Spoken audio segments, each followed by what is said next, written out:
ఇప్పటికే 2 విడతలుగా ప్రభుత్వ ప్రైవేటు బ్యాంకుల మనీ లాండరింగ్ భాగోతాన్ని బయటపెట్టిన కోబ్రా పోస్ట్ వెబ్సైట్ తాజాగా మరో జాబితా విడుదల చేసింది.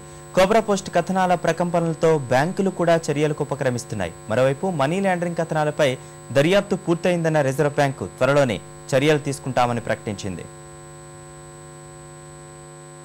దేశవ్యాప్తంగా విస్తరించిన మనీ లాండరింగ్ భాగోతాన్ని తూర్పారబడుతున్న వెబ్సైట్ కోబ్రా పోస్ట్ తాజాగా మరిన్ని బ్యాంకుల పేర్లు వెల్లడించింది. తాజా జాబితాలో Bank of Baroda, ING Vysya, Allahabad, Bank of India, Central Bank of India, HDFC, ICICI, Axis Bank ఈ మూడో జాబితాలో ఉన్నాయి.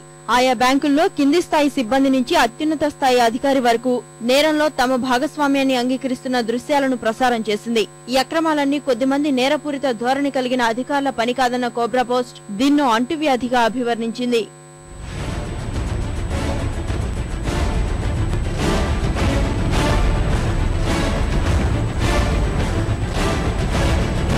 చట్టబద్ధంగా వ్యవహరించాల్సిన బ్యాంకులు, బీమా సంస్థలు అక్రమ ధనాన్ని సక్రమంగా మార్చడంలో కీలక పాత్ర పోషిస్తున్నాయంటూ కోబ్రా పోస్ట్ వెల్లడించిన ఆధారాలు జాతీయ స్థాయిలో సంచలనం సృష్టించాయి.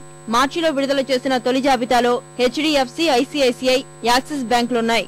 సోమవారం నాడు 23 ప్రభుత్వ, ప్రైవేటు బ్యాంకుల పాత్రను ఆధారాలతో బయటపెట్టిన కోబ్రా పోస్ట్ ఈ సంస్థలు దేశవ్యాప్తంగా మనీ లాండరింగ్ రాకెట్ ను నడిపిస్తున్నాయని తెలిపింది. తాజాగా మూడో జాబితాను విడుదల చేసింది.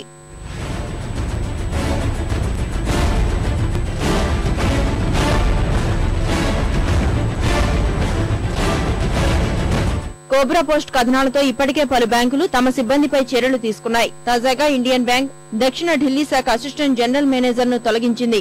మరోవైపు తమ శాఖల్లోనూ దర్యాప్తు కొనసాగుతుందన్న Punjab National Bank CMD KR Kamath నివేదిక ఆధారంగా చర్యలు తీసుకుంటామన్నారు. కోబ్రా పోస్ట్ వెల్లడించిన అంశాల్లో అవినీతికి సంబంధించిందేమీ లేదని ఎస్బీఐ చైర్మన్ ప్రదీప్ చౌదరి అన్నారు. పన్ను నుంచి తప్పించుకోవడానికి డిపాజిట్లను ఎలా విభజించుకోవాలో ఖాతాదారులకు బ్యాంకు ఉద్యోగులు సలహాలు ఇవ్వడం కూడా సరైంది కాదని, అలా చేసిన 3 ఉద్యోగులను తాము సస్పెండ్ చేశామని తెలిపారు. కోబ్రా పోస్ట్ బహిర్గతం చేసిన అంశాలపై దర్యాప్తు పూర్తయిందన్న ఆర్బీఐ గవర్నర్ దువ్వూరి సుబ్బారావు ఈ మేరకు ఓ అంతర్గత నివేదిక తయారైందని వెల్లడించారు. బ్యాంకింగ్ రంగ నియమాలు, నిబంధనలకు అనుగుణంగా వ్యవహరించిన బ్యాంకులపై త్వరలో చర్యలు తీసుకుంటామన్నారు.